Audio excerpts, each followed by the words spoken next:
Hey guys, this is Michael A. Grimm, aka Multi Voice Reviewer, and I know some of you are thinking, you thinking that I'm going to be doing the review of the Star Wars trilogy. Well, sadly, folks, it turns out that my mom gave me the New Hope, but not the trilogy. So it's gonna take me a long time for me to get the other trilogy in order for me to review Star Wars. But for now, I'm gonna review something I haven't tackled before, which I'm gonna review, folks, is Dirty Harry.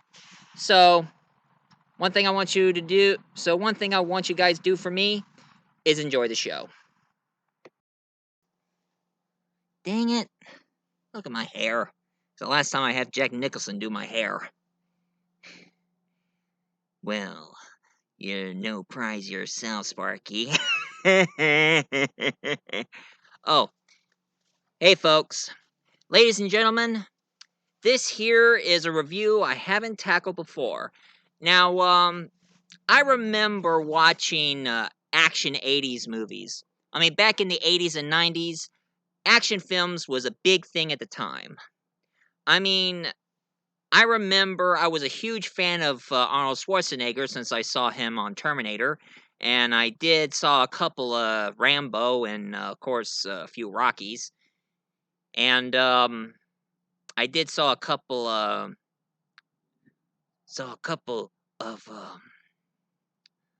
Steven Seagal, but sadly I used to be a huge action star, but now I just appear on films.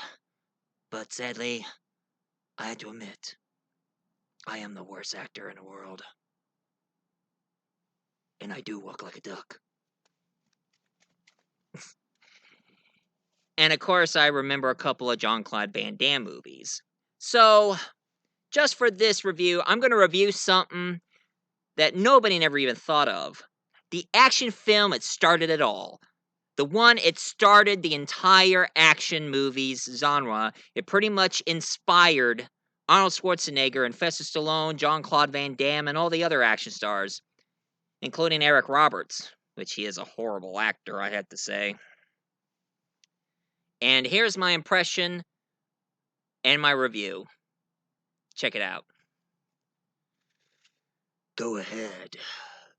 Make my day. What I have here is a 44 Magnum, the most powerful handgun in the world. Now you need to ask yourself one question. Did I fire 6 rounds or 5? Well, you think you're lucky, punk? Well, do ya? I like doing Clint Eastwood. So, as I was saying, I mean, before Jean-Claude Van Damme, before Sigourney Weaver, before Sylvester Stallone, before RoboCop, before Sylvester Stallone, Arnold Schwarzenegger, Van Damme, all the other guys, Bruce Willis, of course. Yippee-ki-yay, sucker. I'm going to be reviewing none other than the Dirty Harry movies. That's right, folks. I got all 4 Dirty Harry movies on Blu-ray. Sadly, I couldn't find the 5th one. But let's get the review started. Now, the first movie of Dirty Harry I remember is the one that started the, well, you think you're lucky, punk?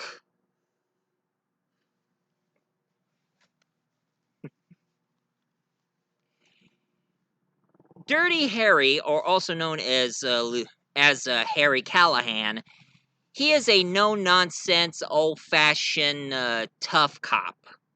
He doesn't go by the rules. He only takes things what seems... he only takes things what seems natural to him. But every time when he sees a criminal or anybody who is scum, he just really likes to beat him up or kill him. He likes to shoot him or kill him. Either which way works.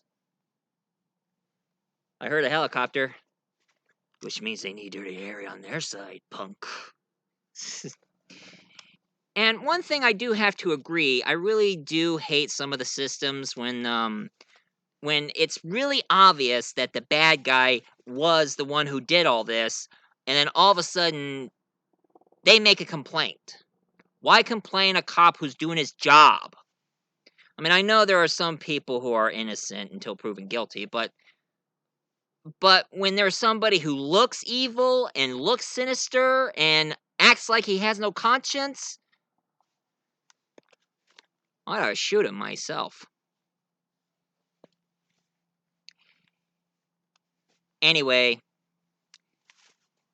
the first movie, Dirty Harry, was about this guy who is now one thing my grandma and I discovered that the killer was based on, he was based on the Zodiac. For those of you who don't know about the Zodiac killer, he was a serial killer who was shrouded in mystery. I mean, nobody don't even know who the Zodiac killer is even today. And they call him the Zodiac killer because he always had the Zodiac symbols on the letters he sent. He's been sending messages to the mayor and the police force telling them that the next person he's going to kill unless they found a way to stop him or give him money where he wants. But this character, he gives a mayor messages and letters, but what he does is he's a sniper, which pretty much makes me think of the sniper killer. But of course, the movie was made way before the sniper killer. The sniper killer who had a god complex and also had a son that he abused. But anyway, one thing I gotta say about these Dirty Harry movies, they do show a lot of nudity in it. I mean, never I ever seen a 70s movie where you see a woman completely naked. I mean, you see the breasts, the butts, and everything.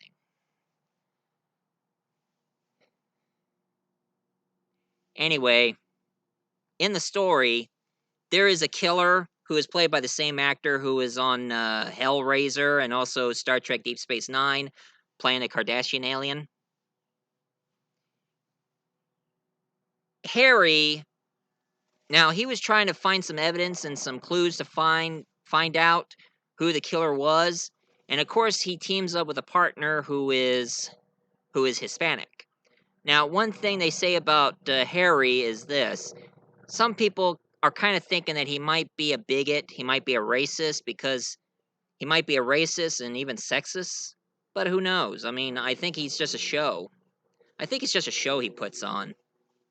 I don't think he really is that bad. But anyway,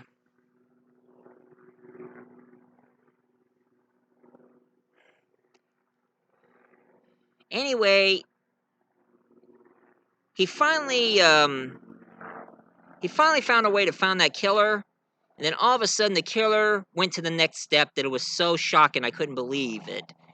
He kidnapped a teenage girl, and he says he wanted ransom money. I mean, give him a bag full of cash, and he'll tell them where the girl is. But it was a trap because when they sent Harry over to give the ransom note to them, the bad guy decided to kill the cop before he leaves. Now, here's another thing you should know. If you kill one cop, you have the entire police force coming after you. That's a fact. Mess with one of them, you mess with all of them. Anyway, when the killer finally get the cash and he was about ready to kill Harry, his partner butt in and fired his gun. He missed, but the killer shot him, wounded him pretty bad. He didn't kill him. But Harry, gaining upper hand, he had a knife in his next to his socks and stabbed him right in the leg, and he squealed like a pig. Anyway, he was running, and Clint Eastwood was running after him, and then when they got to the field where he was at, he kept asking the bad guy where the girl is. Where's her body? And he was like, I won't tell you. So he shot him in the leg when he was running to the football field, and he kept asking, "Where's the girl?" And he was like, "I'm not telling." So he stepped on his rune, causing him to squeal more so he can confess. But sadly, he made a complaint. Make sure that he never gets near him. And of course, they released the killer. Even though they found the girl, they said there was no evidence to convict him. So he gets off scot-free.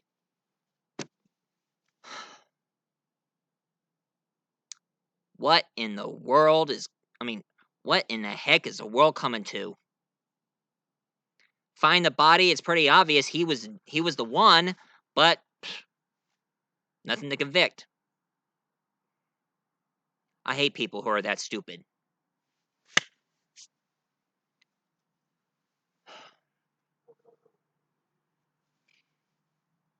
And of course he hired a black guy to beat him up so he can blame Harry for it. That almost worked. And then, after he was released from the hospital, the next thing he was planning to do, he kidnapped a bus full of kids and also pointed a gun at the driver. And he almost had them until Harry showed up, ruined his plan. And when they ran through the field firing guns at each other, the bad guy went near the pond area, and he was about ready to reach for his pistol, and as Dirty Harry always does, pointed his gun and doing the same speech. "I know what you're thinking, punk. You're thinking, did I fire 6 rounds or 5? Well, you think you're lucky, punk?" And then he fired him. And he was dead. And that was the stepping stone of action movies. And then when the first movie started back in 1971, it took almost 2 years until 1973 they made the second movie, Magnum Force. Now, unlike an insane killer who wanted ransom, now there are a bunch of cops who are killing bad guys who gets away with murder. There's a lot of,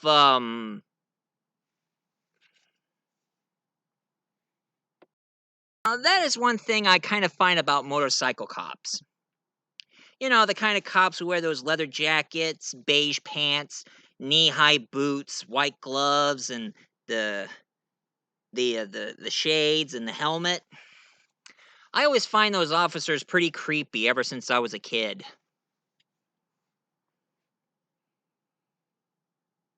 Spectre? Now, Mr. Grimm, is it you always find officers like us creepy? Well, yes, I do, Officer Spectre. I always find them very, very creepy. Really? Is it because of this? Good God! How many times I told you not to do that again? How many freaking times I told you not to do that again? About 5 or 6 times, but I can't help it. I just love scaring the crap out of people. Okay. I warn you. Do that again, you're out of here, and I'll be firing you, and that's official. It's bad enough I had to hire you as my guard. You just had to keep doing that just to scare the crap out of me? Alright. Officer Spectre, just do your guard duties while I'm continuing doing this. Always a party pooper. Oh well. Hope you enjoy my thrills.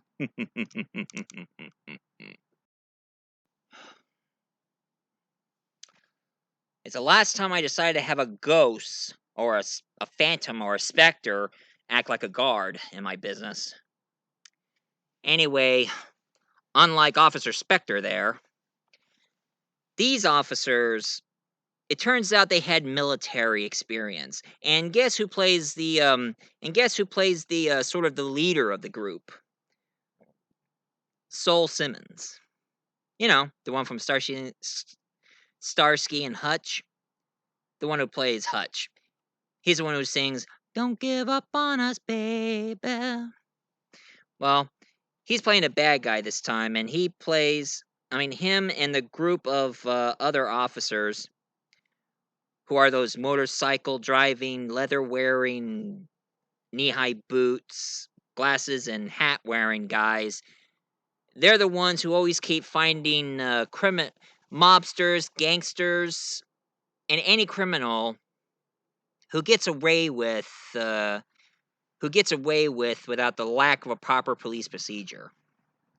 And what they do is they always drive up to their car and then they fire their gun in their heads and then keep firing their guns at them. Now, Harry, he only kills bad guys if necessary. He just likes to make their life a living hell. That's his thing. But the Delta Farce guys, they just walk up to them and kill them. But one of the Magnum Farce, they got a little bit too far because, Magnum Force, they got a little bit too far when one of the cops, who was once Harry's old friend, who is not exactly doing too good as a cop because he's not used to what Harry's in. He's not used to what Harry's used to. All the violence and such. And one of the member from the Magnum Force killed the cop because they saw them during the killings. And Harry himself, he starts figuring out that it's a work of a cop. A group of police officers who had military experience doing all the killings, killing all the, even though they're bad people, but surely there's got to be a better way to deal with bad guys than this. They're not the Punisher, that's for damn sure. And of course, as usual, they decided to have a love interest involved on this movie. So there is this very lovely Asian girl, but pretty much turns out that she's a prostitute, but starts liking Harry and also invite herself in to his apartment. Wait a minute.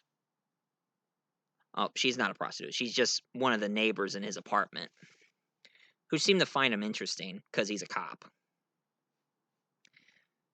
Well, anyway, he starts she shows up in his apartment, started kissing him until they get interrupted by the phone. It turns out that there is this DA guy.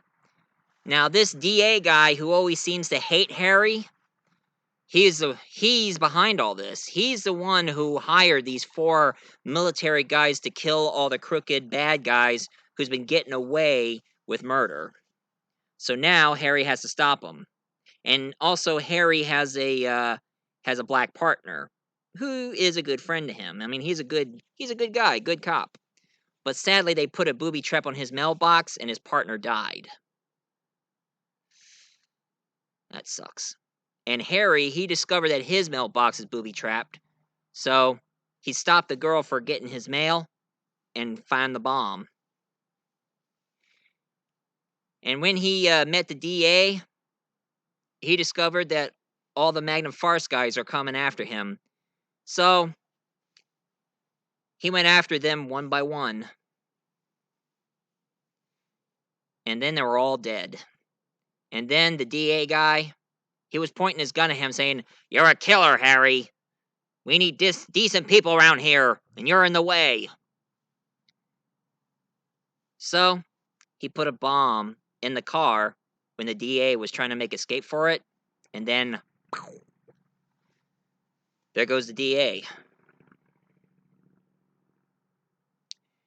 And now coming to another movie, the third one, called The Enforcer. Now we have a group of revolutionaries who's trying to start a war in the city.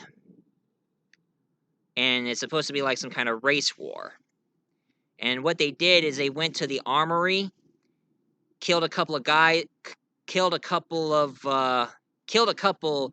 guards and cops to get their bazooka from the armory, so they can create a war. Well, at the same time, the chief, the captain named Briggs, he decided to do pencil working jobs, find recruits who never done any field experience to become cops. And of course, they partner Harried up with the woman who is played by Tina Doyle, becomes his partner. Now, she is a good cop, but never had any field experience. And of course, he kind of gave her a hard time. But, I mean, a lot of people thought he's a sexist, but he's not. I mean, he sees some potential in her. He just hopes she doesn't get killed. And even when the mayor trying to put a stop to it, a bunch of those anarchists, or the revolutionaries, I would say anarchists because they're creating havoc. They kidnapped the mayor. And they wanted ransom. So, it's up to Harry and his partner to find out where they are. And it turns out that their preacher from their Catholic church, he was hiding them. And it turns out that they were hiding in Alcatraz. So, they went to Alcatraz, killing a bunch of the bad guys one by one. And when his partner saw the main bad guy with his machine gun aiming at Harry, he said, "Harry, look out!" And then she gets shot. Too bad. I really liked her. Although my grandma doesn't like the actress who played her, Tina Doyle. She just doesn't like her. But anyway, the main bad guy grabbed the mayor, and he went all the way to the tower. And what Clint Eastwood did, grabbed the bazooka, aimed at the bad guy, and then kill him good. And he saved the mayor. Now, even though the mayor was grateful and wanted to thank him, Harry, he let the mayor go to that other area where the helicopter is landing. As for Harry, he's just going to go the opposite direction and get on the boat that he was on and go back home. I guess he doesn't want any credit for what he's done. He's just doing his job. That's it. And then there was the fourth movie, Sudden Impact, which pretty much introduced this woman who's going to be his wife. Well, they were married back then until they broke up. Sandra Locke. Yeah, Sandra Locke. Now, Sandra Locke, she's playing a girl who is an artist and has a brain dead sister. And the reason why her sister is brain dead is because she remembered back then in the ferry next to the beach, her and her sister got raped by a group of bad guys. And this one woman who just keeps laughing while they're being molested. So now she's been tracking down every single bad guy who took an advantage of her and her sister and keep aiming her gun to their testicles and then to their heads. Well, at the same time,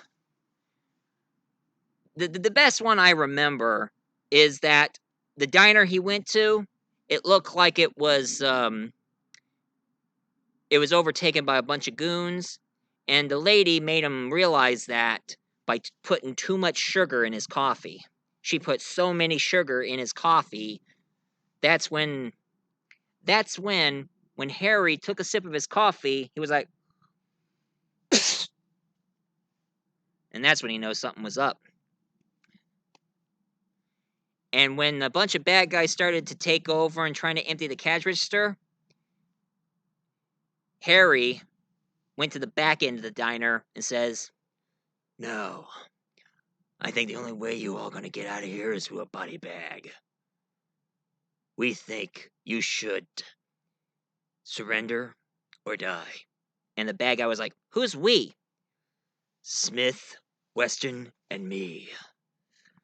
And of course, in that one famous scene at the end, one of the bad guys grabbed the lady diner, pointed a gun at her, and that's when Clint Eastwood said, "Go ahead, make my day." The famous line of all. Now, the only reason why he's doing these action films is he wants to get out of those spaghetti western that he did, like The Good and the Bad and the Ugly and The Fistful of Dollars. You know, I should review those Clint Eastwood westerns one of these days. Since he's called Man with No Name. Well, at least this one he has a name, Harry, or Dirty Harry. Harry Callahan. Anyway, during that whole entire fiasco, the captain had a huge problem. He have had it with Harry. And of course, he did went to court because there was this rich punk who was about ready to get off. But Harry, he got really upset when it turned out that not enough evidence released the punks. And the punks was laughing at his face, and he grabs him by the tie and say, "I don't care if you get out of it or not. You're nothing to me but a little dog turd." Hm.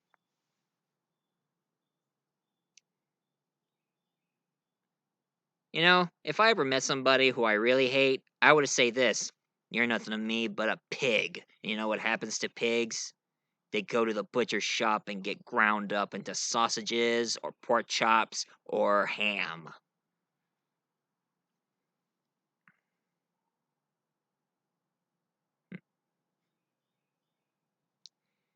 Anyway, the captain was fed up with his behavior, so they demoted him. And he meets this chief, who a lot of people kind of remember him in Maximum Overdrive, and also played Commissioner Gordon in the Tim Burton Batman films. But anyway, he starts discovering that there's a connection going on because Sandra Locke, she's been killing these people who were involved with her assault, and she kept going after them one by one. Even the chief, it turns out he's a little shady because he's the son of one of them, and he was trying to protect him.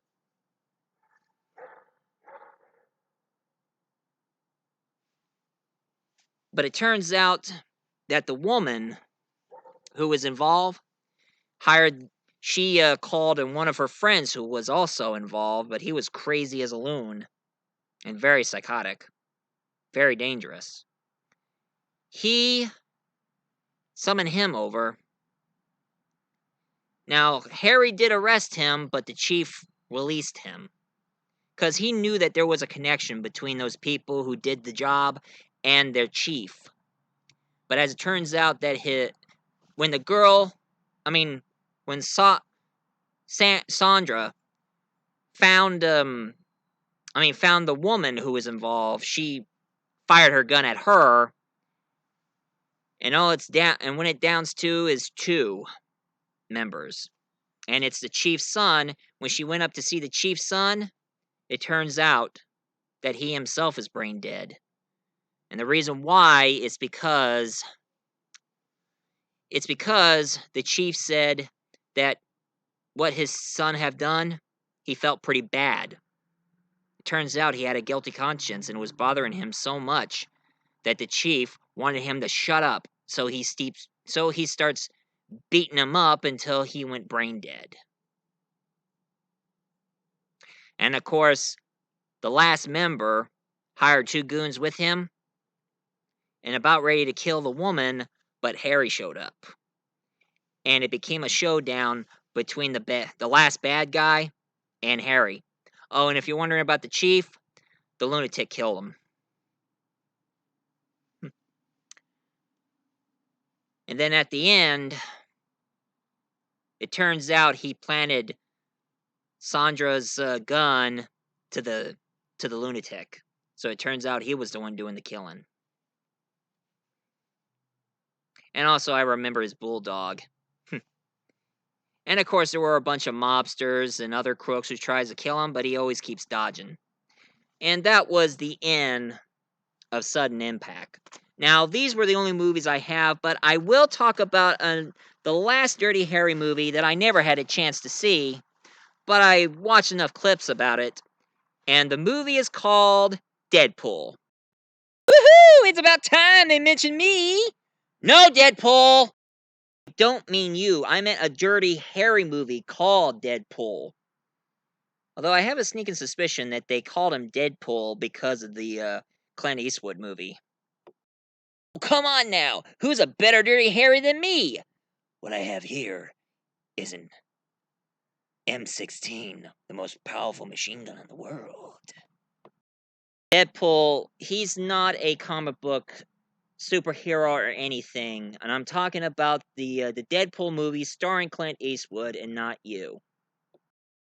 Dang it! And I was so hoping.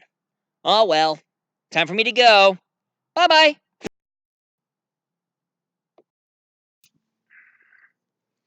Can't believe I brought Deadpool over for my Deadpool review and now he sticks around. Anyway, this is the Deadpool I was talking about. Clint Eastwood, Deadpool. Now, in this movie, it was made back in 1988. And one thing I know about this movie, it's about this other killer who keeps killing people who are in show business. And he meets a new woman who becomes his love interest, and of course, believe it or not, young Liam Neeson and young Jim Carrey was in this. Jim Carrey played a rock star who was lip singing Guns N' Roses' "Welcome to the Jungle," and of course, Jim Carrey died in that movie. He shot himself with heroin until a killer showed up into his to his trailer and kept pouring more drugs down his throat to make it look like an overdose. And also he has a partner who is Asian.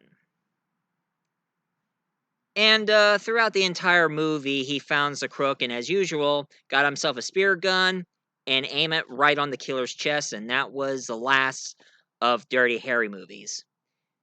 So, that's Dirty Harry for you. And believe it or not, Dirty Harry became a huge inspiration to all the action films, and also somebody made a parody. My favorite TV show director, Adam Spencer, made my favorite series, Sledge Hammer. Sledge Hammer is a parody to the Dirty Harry films. And if some of you are wondering when I'm going to be reviewing this, don't worry. I have the video where I reviewed it at Belterra, but it's going to be uploaded in the 4th of July.